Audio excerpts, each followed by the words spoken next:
How did the crash happen? I was a jumble of nerves. You see, it couldn't have really been my fault.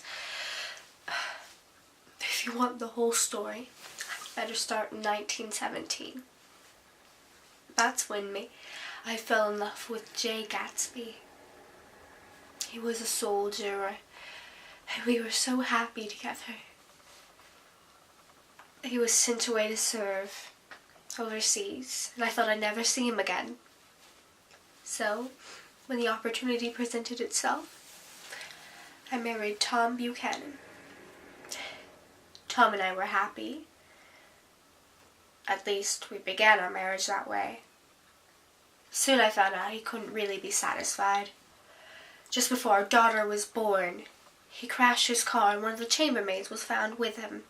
Things like that just kept happening. We finally ended up in New York. We moved around a lot. And our friend, my cousin, Nick, moved across from us. It turned out that Gatsby lived across on the West Egg as well and was his neighbor. Although I didn't know. Gatsby was dead to me until the day that Nick invited me over for tea and told me to come alone. There was Gatsby. I fell in love with him again, and we spent many afternoons together in his house. He had lots of parties there, but I'd never gone to one. The first one I went to, Tom insisted on accompanying me. His slow little brain must have sensed something was going on. Gatsby and I danced the foxtrot and sat on Nick's step for half an hour. But other than that, those moments alone with my love, nothing was exciting, or Tom's presence made the whole thing awful. Tom was suspicious of Gatsby and me. Gatsby was being difficult as well. He wanted things to return to how they used to be. Everyone knew something was bound to happen. Tom and I had Gatsby, Jordan, and Nick over to lunch one day. It was dreadfully hot and everyone was tense, wondering what Tom and Gatsby would do. Tom was out in the hall, talking to some woman he was seeing. And then her husband, arguing about what Nick assured me was a bona fide deal. Before he came back, I decided to kiss Gatsby full on the lips, and I told him I loved him. I don't think I shocked Nick or Jordan too terribly.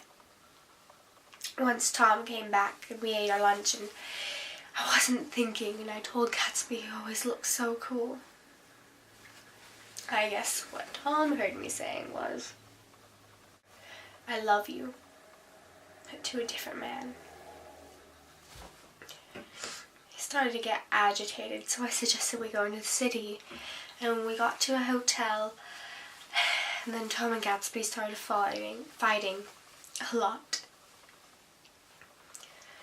Gatsby came out and told the truth about us seeing each other and being in love and everything. But then he tried telling Tom that I never loved him. But see, that wasn't true. I did love Tom once. It was terrible. I told Gatsby, you're asking too much. I love you now. Isn't that enough? But clearly it wasn't. I couldn't change the way things had turned out. I couldn't barely control the things as they happened to me. The drive home was when it happened. I drove Gatsby in Tom's car. I was so upset and crying, and Gatsby was trying to calm me down. When we got to the gas station, the mechanic, Wilson's wife, was running out. I knew she was the woman playing with my husband. Everyone knew.